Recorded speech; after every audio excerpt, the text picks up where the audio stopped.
老黄牛心灵日记，2022年12月27日。昨天接获婆婆的请求，我在照顾了老妈妈后，开始了为公公远程疗愈的征程。冥想疗愈中，我采用了4种疗愈方法。1. 用能量来疗愈。我的意识变成一个白色神圣的火花，深入公公7个脉轮，从顶轮至海底轮，接着倒着再来一遍，清理负能量，疏通脉轮，在他的喉轮清理块状的黏痰，消炎镇咳。2. 用紫罗兰火焰。呼请扬声大师圣哲曼来到我的面前，观想他用紫罗兰火焰包裹公公的身体，上边封住他的灵魂之星脉轮，下边封住地球之星脉轮。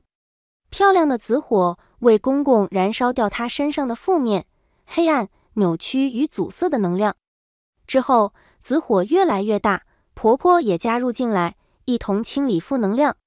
再后来，二老及整个3间房、过道、厕所、厨房都被越来越大的紫火包围了进来，一同清理。3. 呼唤大天使拉斐尔疗愈。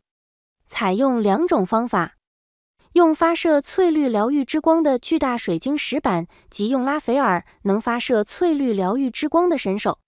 神手进入公公的嗓子清痰、消炎、镇咳。最神奇的是，拉斐尔用2只神手同时对准公公的2片肺，进行双肺发光疗愈。4. 高我连接公共灵魂，置换健康的 DNA。 做完后，我感觉很好，也很兴奋，喜悦地与女儿分享整个过程。听后，女儿夸我道：妈妈，你做疗愈前没有因为上次为爷爷做完后感到头晕恶心，浑身无力而裹足不前，真的很勇敢。我回答说，我都没想到这件事。女儿赞叹：妈妈真棒。我心情反而平静下来，说效果如何要等爷爷现实的反馈才算数。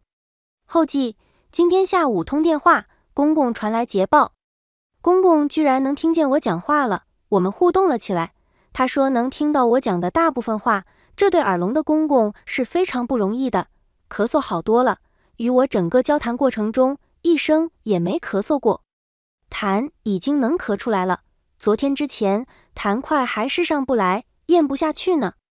4天前，我为公公第1次远程疗愈后，把负能量吸附到了我自己的身上，我感到头晕、恶心，身心沉重。我知道有勇无谋是不够的，自己的神功及大智慧还需提升。因此，我改变策略，先给婆婆疗愈，先易后难，顺便清理他们2老身上及整个单元房里的负能量，以农村包围城市的策略终于初见成效。